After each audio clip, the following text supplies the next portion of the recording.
الحمد لله وكفى وسلام على عباده الذين اصطفى أما بعد أعوذ بالله من الشيطان الرجيم بسم الله الرحمن الرحيم سنريهم آياتنا في الآفاق وفي أنفسهم حتى يتبين لهم أنه الحق سبحان ربك رب العزة عما يصفون وسلام على المرسلين والحمد لله رب العالمين اللهم صل على سيدنا محمد وعلى آل سيدنا محمد وبارک وسلم۔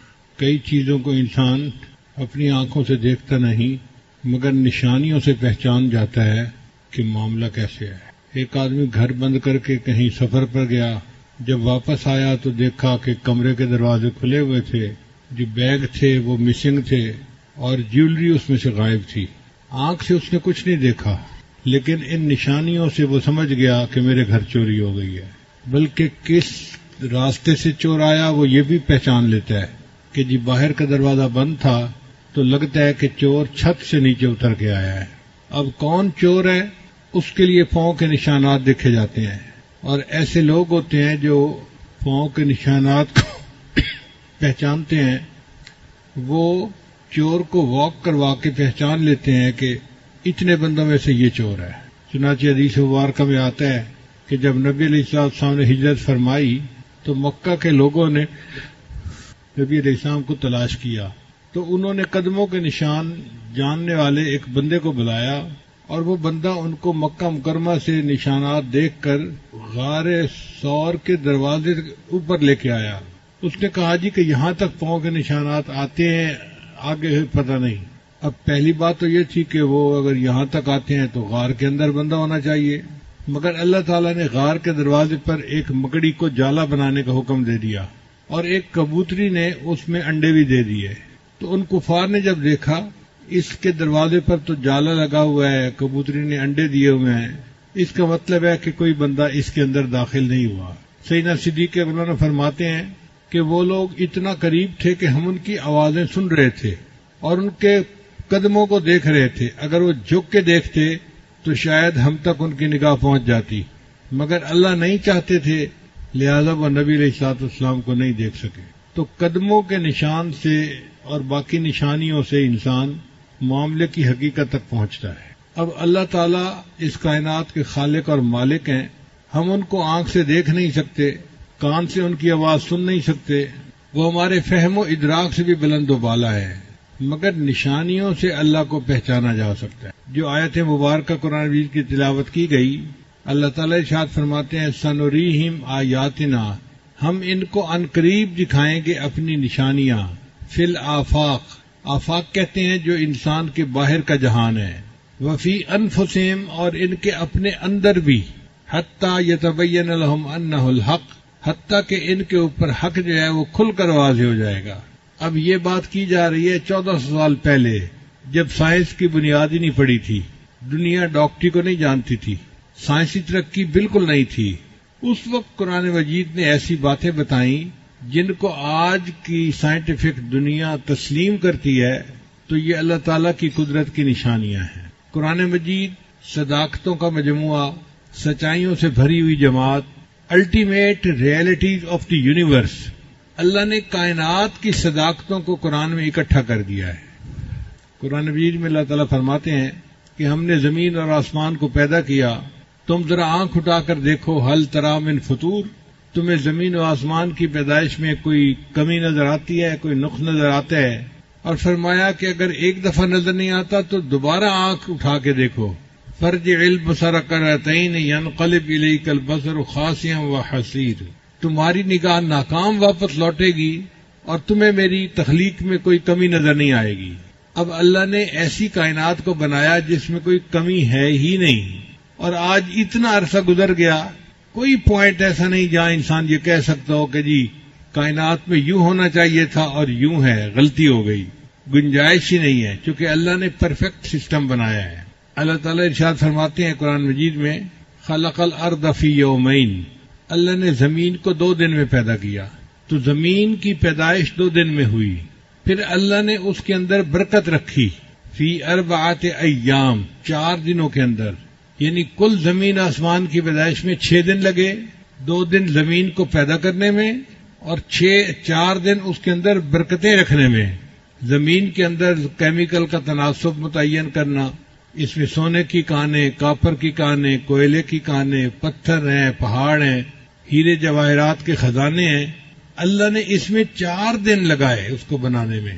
اور کیسا اللہ نے بنایا یہ سسٹم کہ آج اربوں کھربوں سال گزر گئے ہیں زمین کو بنے ہوئے، سبزیاں اگتی ہیں، درخت اگتے ہیں، پھل اگتے ہیں، زمین کے نمکیات میں کوئی فرق نہیں آیا. ایسا کبھی نہیں ہوا کہ جی فلاں جگہ اب پوٹاشیم ختم ہو گیا ہے لہذا وہاں پر اب درخت نہیں اگ سکتے. کوئی 2 سال کی بات نہیں، اربوں کھربوں سال.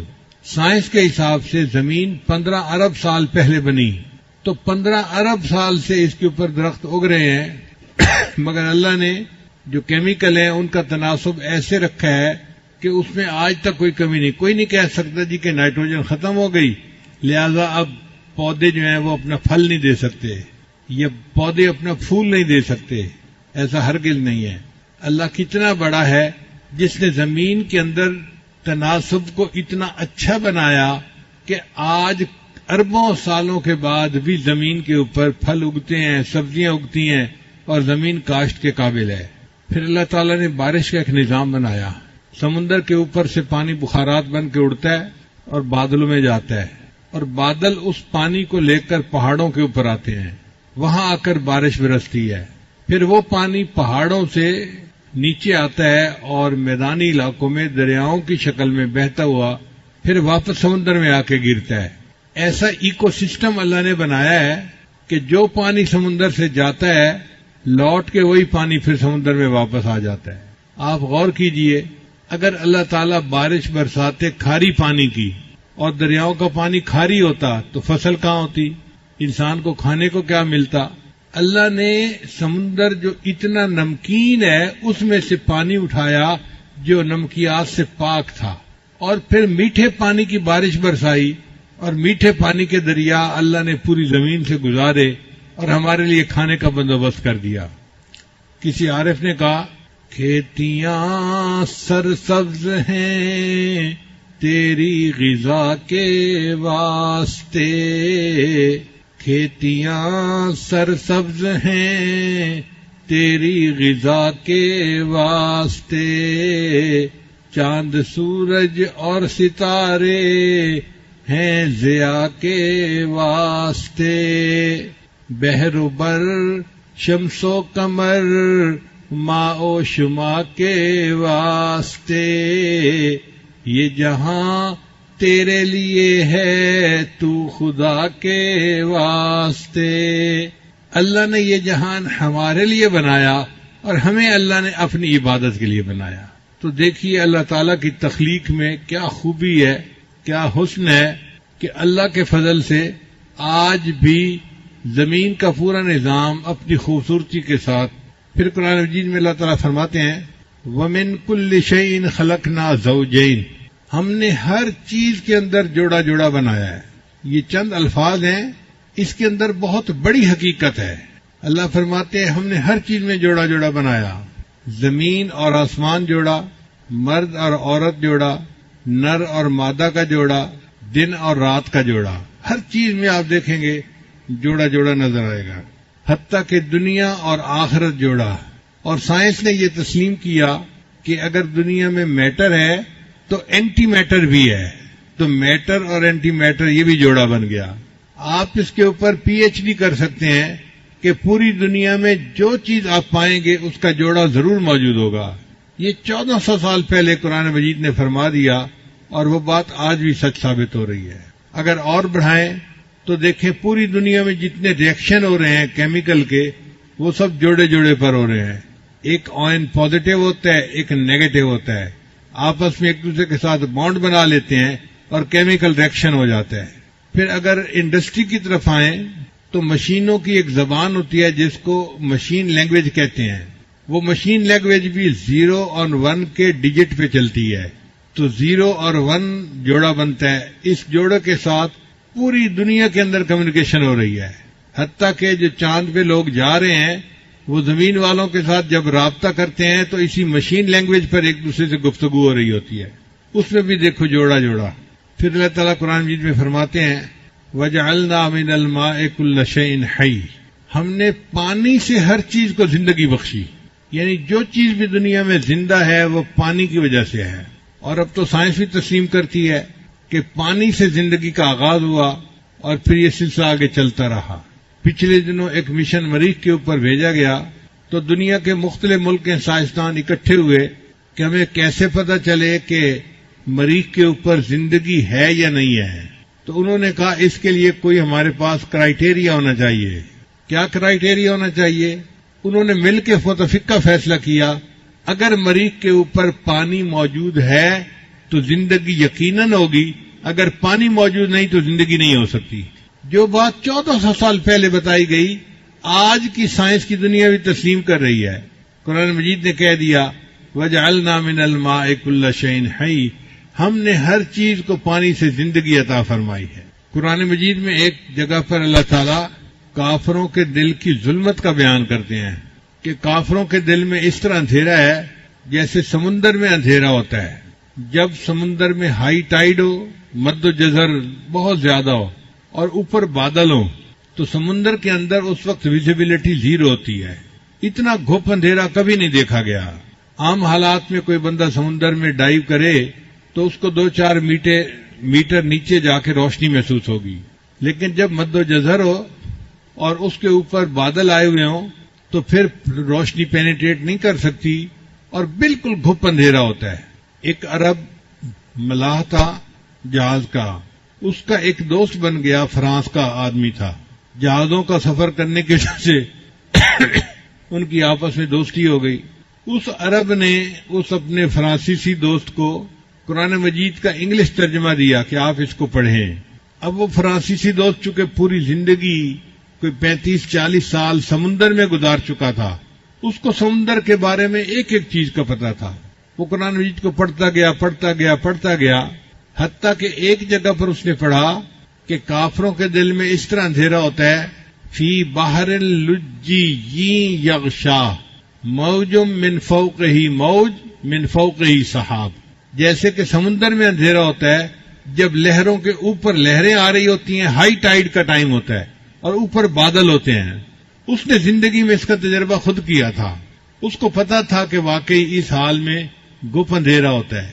جب اس نے اس آیت کو پڑھا تو اس نے اپنے عربی دوست سے پوچھا کہ مجھے یہ بتائیں کہ آپ کے پیغمبر اسلام نے سمندر کا سفر کتنی دفعہ کیا ہے؟ اس عربی دوست نے کہا کہ نبی علیہ السلام نے پوری اپنی مبارک زندگی میں سمندر کا سفر کیا ہی نہیں ہے. وہ کہنے لگا یہ ممکن نہیں کہ جس بندے نے سمندر کا سفر ہی نہ کیا ہو وہ سمندر کے اندر کی بات کو اتنا ایگزیکٹ اور صفائی کے ساتھ بیان کرے. لہذا اس نے کلمہ پڑھا اور وہ مسلمان ہو گیا. چند اور اللہ کی نشانیاں دیکھیے. مرغابی سردیوں کے موسم میں ایک ملک سے دوسرے ملک کا سفر کرتی ہے اپنی غذا کی خاطر. چنانچہ ایک مرغابی کا چھوٹا سا پرندہ ہے جس کا وزن 400 گرام ہوتا ہے. 400 گرام کا مطلب آدھا کلو بھی نہیں ہے. چھوٹا سا پرندہ کبوتر جیسا. وہ امریکہ میں الاسکا ایک جگہ ہے برفانی، وہاں سے وہ اڑتا ہے اور نیوزی لینڈ جاتا ہے اور درمیان میں سمندر ہوتا ہے. وہ سمندر کے اندر زمین پہ اتر نہیں سکتا، پانی ہے. لہذا وہ جو اڑان بھرتا ہے تو 9 دن 9 رات مسلسل وہ اڑتا رہتا ہے. اب آپ غور کیجئے کہ چھوٹا سا پرندہ ہے، 9 دن 9 رات اڑتا ہے، نہ کھاتا ہے نہ پیتا ہے، نہ آرام کرتا ہے نہ نیند کرتا ہے، اور بغیر کسی آرام نیند کے کھائے پیے کے وہ 9 دن 9 رات میں 12,000 کلومیٹر کا سفر کر کے اپنی منزل پہ پہنچتا ہے. اس پرندے کو کس نے اتنا سفر طے کرنے کی قوت عطا فرمائی؟ اللہ نے عطا فرمائی. چنانچہ گدھ ایک پرندہ ہے، تو افریقہ میں ایک گدھ پائی جاتی ہے، اس کا نام ہے رفیل گریفن. یہ گدھ اڑتی ہے اور 37,000 فٹ کی بلندی پہ جاتی ہے. 37,000 فٹ کی بلندی پہ چلی جاتی ہے. وہاں پہ سرد ہوا کی لہریں ہوتی ہیں. یہ ان لہروں کے درمیان اپنا سفر کرتی ہے اور اپنی منزل پہ پہنچ جاتی ہے. وہاں پہ ٹیمپریچر -50 ڈگری سینٹی گریڈ ہوتا ہے. 0 پہ تو برف جمتی ہے، تو -50 ڈگری سینٹی گریڈ پہ تو پتہ نہیں کیا کچھ جم جائے. یہ اس ٹیمپریچر پہ جا کے پھر اپنے سفر کرتی ہے اور اتنی بلندی پہ آکسیجن 10% رہ جاتی ہے. جو لوگ پہاڑوں پہ چڑھتے ہیں وہ 15-20 ہزار فٹ کی بلندی پہ جاتے ہیں تو آکسیجن وہاں پہ 10% رہ جاتی ہے، 100 میں سے 10%. تو ان کو سلنڈر اپنے ساتھ لے کے جانے پڑتے ہیں. وہ اوپر جا کے سانس سلنڈر سے لیتے ہیں. اگر سلنڈر سے سانس نہ لیں تو دم گھٹ کے مر جائیں وہ. آپ بتائیے اگر 15-20 ہزار کی بلندی پہ ان کو آکسیجن کی ضرورت پڑتی ہے تو اس گدھ پرندے کو 37,000 فٹ کی بلندی پہ کون آکسیجن پہنچا رہا ہے؟ اور اس تھوڑے آکسیجن کے ساتھ یہ کمفرٹیبلی اڑتا ہے اور ہزاروں میل کا سفر کر کے اپنی منزل پہ پہنچتا ہے. جاپان کے قریب ایک کھائی ہے، یعنی سمندر عام طور پہ تو چند کلومیٹر گہرا ہوتا ہے لیکن وہ کھائی زیادہ کھڈا جیسے ہوتا ہے نا، گڑھا بن جاتا ہے، ایسے گڑھا بن گیا ہوا ہے. اس کا نام ہے ماریانا کھائی. وہ ماریانا کھائی اتنی بڑی ہے کہ اگر ماؤنٹ ایوریسٹ پر جو پہاڑ ہے دنیا کا سب سے اونچا، اس کو اس کھائی کے اندر ڈالا جائے نا تو وہ ڈوب جائے اور اس کی چوٹی کے اوپر 2 کلومیٹر پھر پانی باقی رہے. اتنی گہری کھائی کہ ماؤنٹ ایوریسٹ پہاڑ پورا کا پورا اس کھائی کے اندر ڈوب جائے گا اور اس کی چوٹی کے اوپر بھی 2 کلومیٹر پانی رہے گا. یہ کس نے بنائی؟ اللہ نے بنائی، جو قدرت والا ہے، جو جانتا ہے کہ اس کائنات کو چلانا کیسے ہے. جب اللہ تعالیٰ نے فرعون کو پانی میں ڈبویا تھا تو ڈوبتے ڈوبتے فرعون نے دعا مانگی تھی کہ اے اللہ میں موسیٰ اور ہارون کے رب پہ ایمان لایا. تو اللہ نے فرمایا کہ نہیں، آن اب دیر ہو گئی، اب تیرا ایمان قبول نہیں. پھر اللہ نے فرمایا کہ آج تیرے جسم کو ہم نجات دے دیں گے، الیوم ننجیک ببدنک لمن خلفک آیا، تاکہ بعد میں آنے والوں کے لیے تیرا جسم جو ہے وہ عبرت کی نشانی بنے. لشکر بھی ڈوب گیا، فرعون بھی ڈوب گیا اور یہ سب پانی کے اندر رہے. اور پانی کے اندر کتنا عرصہ رہے؟ 3,000 سال پانی میں پڑے رہے. اس کو کہتے ہیں بحیرہ احمر. 3,000 سال فرعون کی لاش پانی میں رہی. پھر جب دریافت کیا گیا تو فرعون کی لاش کو سائنسدانوں نے نکالا اور انہوں نے دیکھا کہ اس کی لاش بالکل ٹھیک ہے. کوئی اس کو کیمیکل نہیں لگا ہوا، کوئی اس کو محفوظ کرنے کے لیے چیز نہیں لگی ہوئی. پانی میں 3,000 سال تک ایک لاش کیسے ٹھیک رہ سکتی ہے؟ یہ میرے اللہ کا حکم تھا، کیونکہ اللہ نے فرما دیا تھا ہم تیرے بدن کو نجات دیں گے اور تو بعد میں آنے والوں کے لیے عبرت کا نشان بنے گا. چنانچہ آج بھی فرعون کی لاش مصر کے عجائب گھر میں پڑی ہے اور دیکھنے والے کے لیے عبرت کا نشان ہے کہ اللہ نے اپنی بات کو کیسے پورا کر دکھایا. یہ تو تھیں خارجی نشانیاں جو ہم اپنے باہر دیکھتے ہیں. کچھ ہوتی ہیں داخلی نشانیاں، بندے کے اندر بھی داخلی نشانیاں ہیں. ان میں سے ایک نشانی یہ ہے کہ اللہ نے انسان کو دماغ عطا فرمایا. دماغ جو ہے یہ 73% پانی ہے اور 16% یہ چربی ہے. 1 کھرب نیورون کے ساتھ 10 کھرب گیل خلیے ہوتے ہیں. یہ جو نیورون ہیں یہ انفارمیشن پاس آن کرتے ہیں اور جو دوسرے خلیے ہیں وہ انفارمیشن کو پروسیس کرتے ہیں. کتنا انفارمیشن کو پروسیس کرتے ہیں؟ 1 سیکنڈ میں انسان کا دماغ جس بات کام کو کر لیتا ہے اس کو کرنے کے لیے جو اس وقت دنیا میں سب سے فاسٹ کمپیوٹر ہے اس کو سپر کمپیوٹر کہتے ہیں.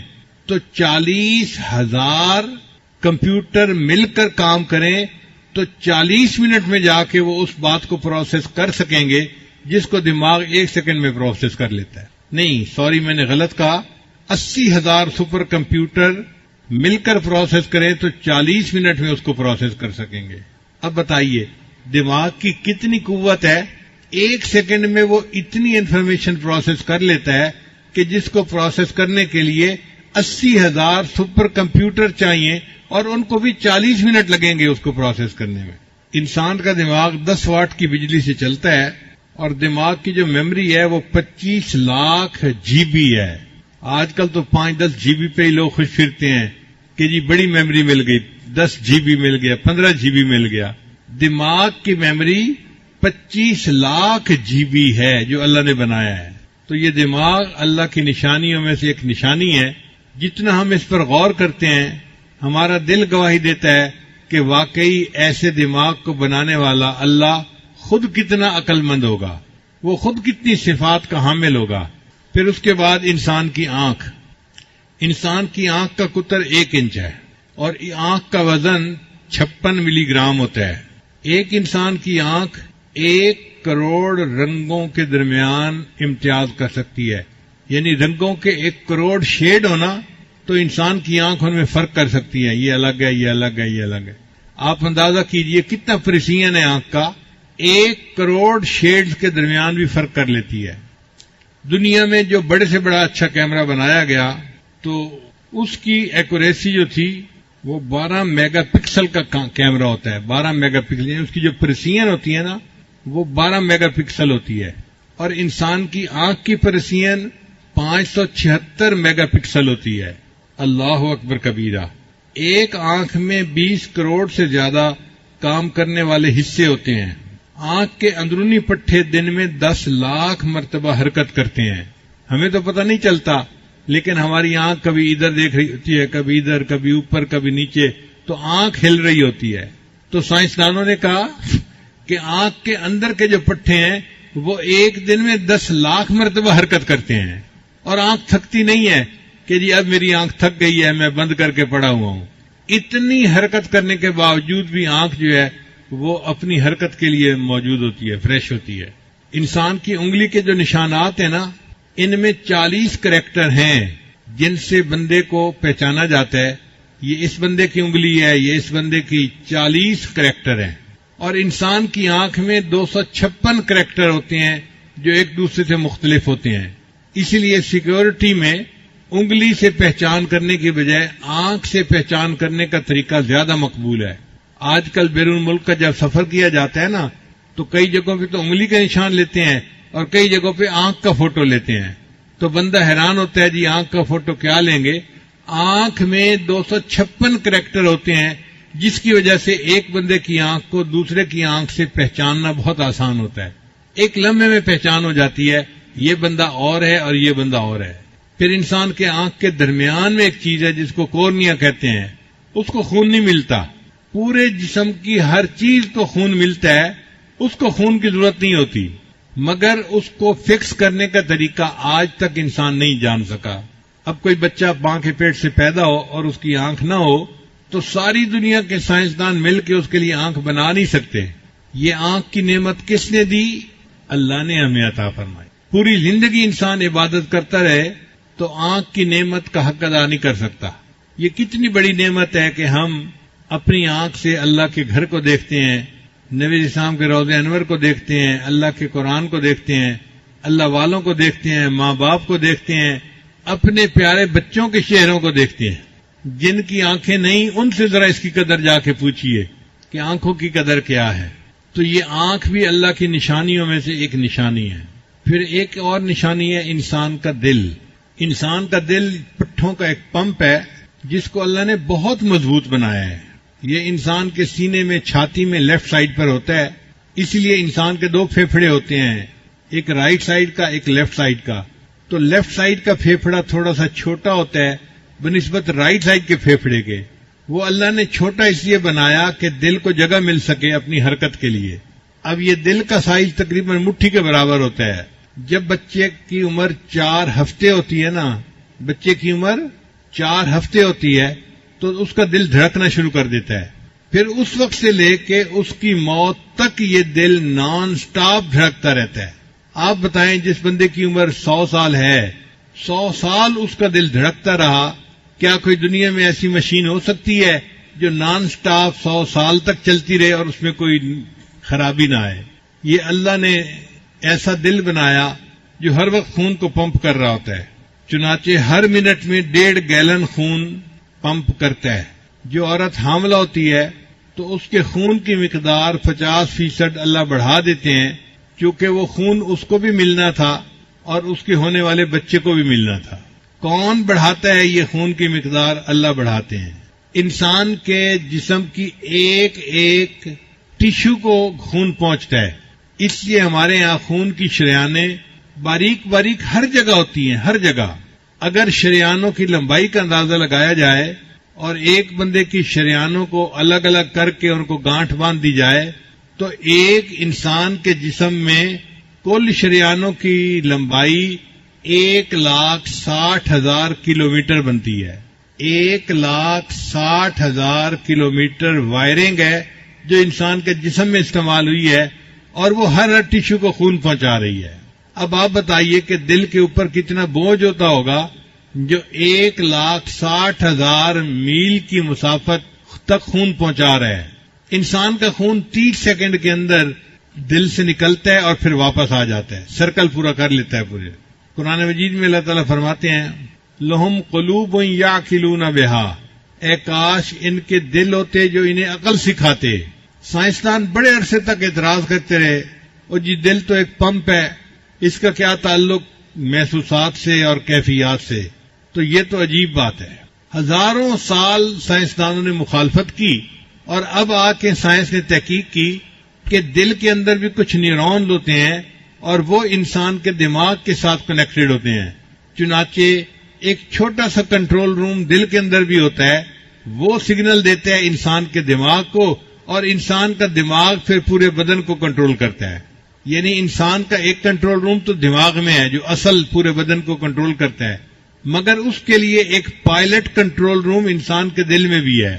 جو دل میں کیفیت ہوتی ہے دماغ اسی کے بارے میں سوچتا ہے اور اسی کے بارے میں دماغ پروسیس کرتا ہے. 1400 سال پہلے جب دنیا نہیں جانتی تھی، اللہ نے اس وقت فرمایا ان کے دل ہوتے جو انہیں عقل سکھاتے. اور آج اس موسٹ ماڈرن سائنٹیفک دنیا میں انسان نے مان لیا کہ واقعی انسان کا دل انسان کے دماغ کو کنٹرول کرتا ہے. تو یہ اللہ تعالیٰ کی قدرت کی نشانیاں ہیں، انسان کے اندر بھی اور انسان کے باہر بھی. اس کے علاوہ انسان کی کڈنیز میں کیا کچھ ہے، انسان کے پھیپھڑوں میں کیا کچھ ہے. اگر یہ ساری تفصیل کرنے لگ جائیں تو بات بہت لمبی ہو جائے گی اور وقت ہو چکا. تو اللہ نے فرمایا تم ان قریب دیکھو گے نشانیاں باہر میں بھی اندر میں بھی، حتیٰ کہ تمہارا دل گواہی دے گا کہ یہ بات 100% سچ ہے. اور آج واقعی ہم جب ان نشانیوں کو دیکھتے ہیں تو ہمارا دل گواہی دیتا ہے کہ ان چیزوں کو بنانے والا کوئی پروردگار ہے جو بہت سمجھدار عقل مند ہے، جس نے کائنات کو ایک اچھے انداز سے بنایا. سائنسدان اس کو کہتے ہیں انٹیلیجنٹ ڈیزائن، کہ جو کائنات کا ڈیزائن اللہ نے کیا ہے نا وہ بڑا ہی عقل مندی کا ہے. آپ دیکھیں سورج زمین سے کتنے فاصلے پر ہے، اگر روشنی سورج سے چلے زمین پر آنے کے لیے تو اس کو 2 منٹ لگتے ہیں، جبکہ روشنی ایک سیکنڈ میں 1,86,000 میل کا سفر کرتی ہے. ایک سیکنڈ میں 1,86,000 میل کا سفر کرنے کے لیے کرنے والی تیز رفتار روشنی سورج سے زمین پر آنے کے لیے 2 منٹ لیتی ہے.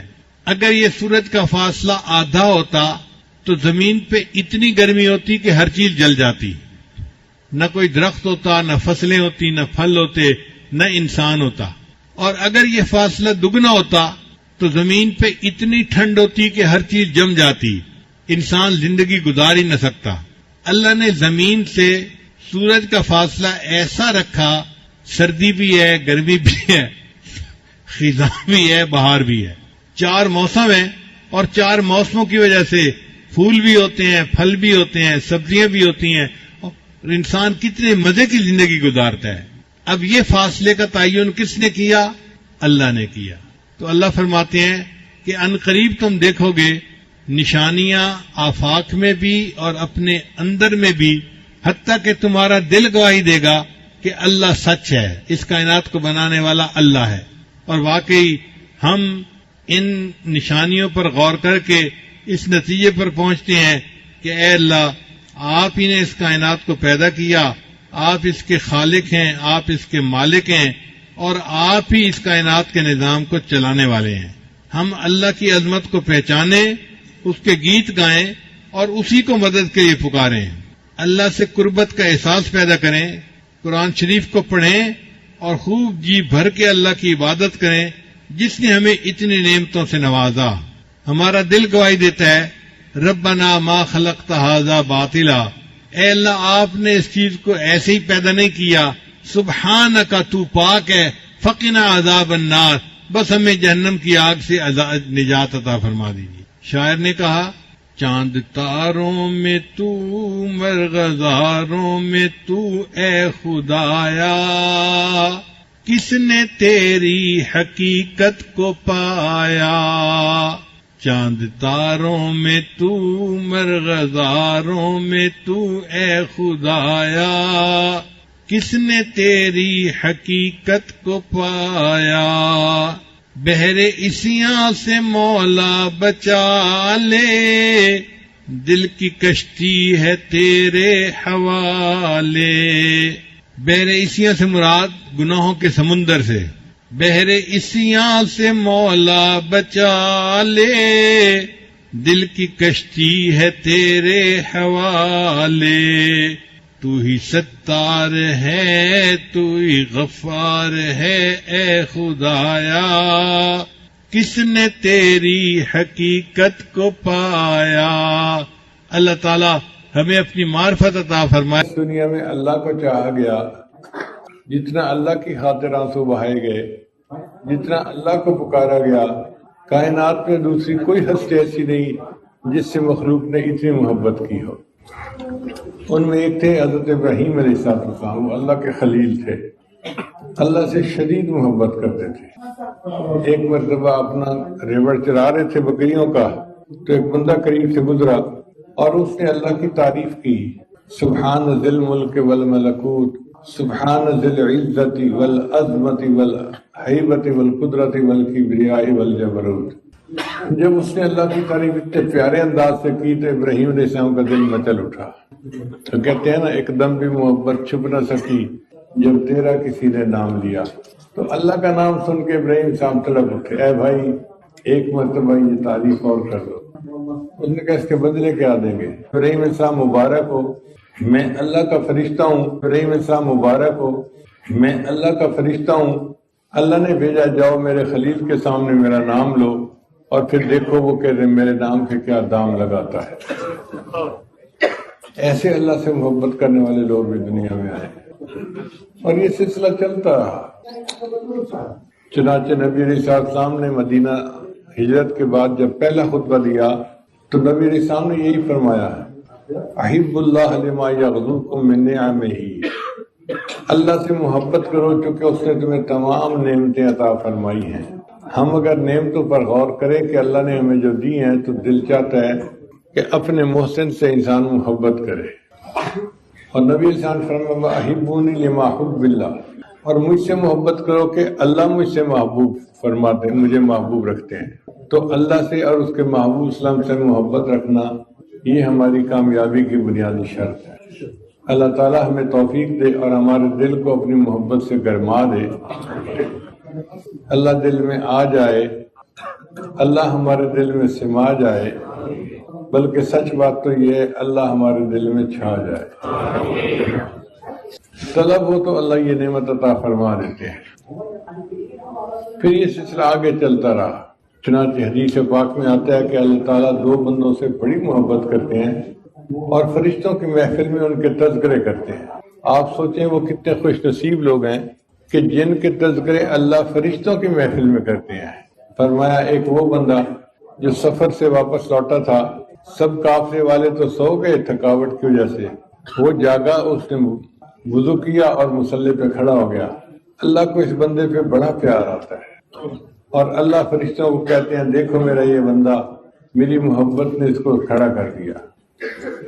یہ جو تہجد کی نماز کا پڑھنا ہے یہ اللہ کو بڑا محبوب ہے۔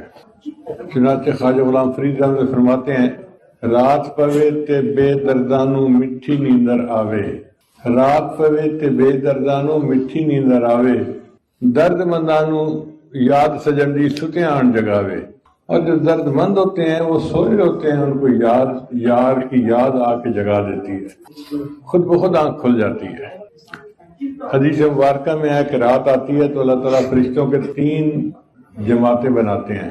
ایک جماعت کو حکم دیتے ہیں کہ دیکھو فلاں فلاں فلاں میرا مقبول بندہ ہے، تم جاؤ اور ان کی کروٹ بدل دو، یہ چاہیں گے تو تہجد پڑھیں گے اور چاہیں گے تو سوئے رہیں گے، میں ان کے تہجد پڑھنے پہ بھی راضی، ان کے سونے پہ بھی راضی۔ یہ وہ علماء ہوتے ہیں جو دین کا کام کرتے ہیں. حدیث مبارک میں آتا ہے نوم العلماء عبادت، علماء کی نیند بھی عبادت ہے. اس کی مثال یوں سمجھیں کہ اگر الیکٹریشین کام کے دوران فیل کرتا ہے کہ اس نے اپنا کوئی اوزار بدلنا ہے تو اس وقت وہ کام تو کوئی نہیں کر رہا ہوتا مگر اجرت اس کو ملتی ہے، بھئی اس نے آخر اپنے اوزار ٹھیک کرنے ہیں نا، تیز کرنے ہیں. اسی طرح جو دین کا کام کرنے والے ہیں ان کو چاہیے کہ وہ رات کو اٹھیں اور اللہ کو منائیں. یہ اللہ کو منانا اللہ کو بہت پیارا ہے. خواجہ غلام فرید احمد فرماتے ہیں راتی جاگیں تے شیخ سڈاویں، راتی جاگن کتے تے تم اتے، کہ تم رات کو جاگتے ہو اور اپنے آپ کو بڑا شیخ کہلواتے ہو. رات کو تو کتے جاگتے ہیں، وہ تم سے زیادہ بہتر ہیں. رکھا سکھا ٹکڑا کھا کے دن جا رکھاں وچ ستے تے تم اتے. ہم رات کی ڈیوٹی کرتے ہیں تو صبح کے وقت گھر میں کرفیو لگا ہوتا ہے، آواز نہ آئے، مجھے نیند میں خلل نہ آئے. بیوی بیچاری پریشان ہوتی ہے، بچوں کو کہتی ہے خدا کا واسطہ شور نہ کرو، تمہارے ابو سوئے ہوئے ہوتے ہیں اور ہم نرم بستر پہ آرام کر رہے ہوتے ہیں. کتے کو دیکھو ساری رات ڈیوٹی دیتا ہے اور دن میں اس کے لیے کوئی بستر نہیں ہوتا، کسی درخت کے تنے کے ساتھ، دیوار کے سائے کے ساتھ وہ جا کے لیٹ جاتا ہے بغیر بستر کے. تو کتے تو پھر زیادہ بہتر ہوئے نا. راتی جاگیں تے شیخ سڈاویں، راتی جاگن کتے تے توں اتے، در مالک دا مول نہ چھوڑن، بھاویں مارے 100 جتے تے توں اتے. اٹھ بلیا تو یار بنا لے، نہیں تے بازی لے گئے کتے تے توں اتے. بلے شاہ اٹھو یار کو منا لو ورنہ تم سے تو کتے بھی بازی لے گئے. تو تہجد کی پابندی ہمیں بہت زیادہ کرنی چاہیے کیونکہ یہ وقت اللہ تعالیٰ سے روزینہ لینے کا وقت ہوتا ہے. اب ایک مزدور سارا دن مزدوری کرتا ہے تو شام کے وقت اس کو اجرت ملتی ہے. ایسا ہوتا ہے کہ وہ شام کے وقت اجرت کے لیے حاضر نہ ہو، وہ پہلے سے تیار ہوتا ہے، اس کو پتہ ہوتا ہے کہ مجھے سارے دن کی مزدوری کا بدلہ ملے گا. اسی طرح انسان جو دن اللہ کی یاد میں گزارتا ہے اس کو تہجد کے وقت اس کی مزدوری ملتی ہے. تو ہمیں تہجد کے لیے اٹھنا چاہیے تاکہ اللہ تعالیٰ سے ہمیں اجرت مل جائے. اور حدیث مبارکہ میں آتا ہے کہ اللہ تعالیٰ آسمان دنیا پہ نزول فرماتے ہیں اور فرماتے ہیں حل من سائل فاعطی اللہ، ہے کوئی سوال کرنے والا کہ جسے میں عطا کروں. دینے والا پوچھ رہا ہے اور ہم سوئے پڑے ہوتے ہیں. اور اب تو شعبان اور رمضان کا وقت شروع ہونے والا ہے جس میں اللہ تعالیٰ کی مغفرت عام ہوتی ہے. مدینہ طیبہ میں ایک قبیلہ تھا، اس کا نام تھا بنی کلب. وہ بکریاں پالتے تھے، ہر گھر والوں کے پاس سینکڑوں بکریاں. مفسرین نے لکھا ہے کہ 2 پہاڑوں کے درمیان وادی کو بکریاں بھر دیتی تھی، اور بعض نے لکھا ہے کہ 12 کلومیٹر کا فاصلہ تھا جس پہ بکریاں ہی بکریاں ہوتی تھی. اب ذرا غور کریں کہ کتنی بکریاں ہوں گی جو 12 کلومیٹر تک بیٹھی ہوتی ہیں. ہمارے ایک دوست تھے زمبیا کے، ماشاءاللہ وہ فارغ البال تھے، سر پہ ان کے بال نہیں تھے، تو میں پیار سے ان کو کہتا تھا جی یہ میرے فارغ البال دوست ہیں. وہ بھی مسکراتے تھے تو میں بھی مسکرا پڑتا تھا. اچھا ایک دفعہ میں نے دیکھا کہ انہوں نے اتنے سارے نا بالوں کی لٹ لگائی ہوئی ہے اور یوں اس کو کر کے اپنا ٹینڈ چھپایا ہوا ہے. تو میں نے پوچھا کہ یہ بال کہاں سے آ گئے؟ کہنے لگا حضرت ایک بال $1 کا ٹرانسپلانٹ ہوا ہے، یہ 10,000 بال ہیں، میں نے $10,000 دے کے ٹرانسپلانٹ کروائے ہیں. تو میں سوچنے لگا اگر اتنے سے بال 10,000 ہیں تو پورے سر کے بال کتنے ہوں گے، اور پھر ایک بکری کے جسم پہ کتنے بال ہوں گے؟ صاف ظاہر ہے لاکھوں کروڑوں میں ہوں گے. اس کے تو پورے جسم پہ بال ہوتے ہیں. تو حدیث مبارکہ میں ہے کہ اللہ تعالیٰ رمضان کی ہر رات میں بنی کلب کی بکریوں کے بالوں کے برابر جہنمی جہنم سے بری فرما دیتے ہیں. اب جب اربوں اور کھربوں لوگوں کی مغفرت ہونی ہے تو ہماری کیوں نہیں ہوگی؟ ہماری بھی ہوگی، مگر ہم اس کے لیے اللہ سے مانگیں اور کوشش کریں، اللہ کو اپنا جذبہ دکھائیں، اللہ کو اپنی محبت دکھائیں. تو ایک تو اللہ کو وہ بندہ پسند ہے جو تہجد میں کھڑا ہو اور تہجد کی نماز پڑھے، اور دوسرا وہ بندہ کہ جس کا جوانی کا وقت تھا، خوبصورت دل میں گھر کرنے والی بیوی پاس تھی، وہ چاہتا تو اپنی بیوی کے ساتھ وقت گزار سکتا تھا، مگر پھر وہ تہجد میں کھڑا ہوا اور اللہ کی یاد میں لگ گیا۔ اللہ کو یہ بندہ بڑا پسند۔ اللہ ان دونوں بندوں کے تذکرے فرشتوں کی محفل میں فرماتے ہیں کہ دیکھو یہ میرے کتنے اچھے بندے ہیں، میری محبت نے ان کو کھڑا کیا اور یہ تہجد کی نماز پڑھ رہے ہیں۔ شاعر نے کہا تیرے عشق نے مجھے غم دیا، تیرے عشق نے مجھے غم دیا، میرے غم کی عمر دراز ہو، تیرے عشق نے مجھے غم دیا، میرے غم کی عمر دراز ہو، وہ مقام آئے میرے خدا، میرے عشق پہ تجھے ناز ہو۔ اللہ کرے کہ وہ وقت آئے کہ ہمارے عشق پہ اللہ ناز فرمائے۔ اللہ کہے کتنا میرا اچھا بندہ ہے جو تہجد کی نماز پڑھ رہا ہے۔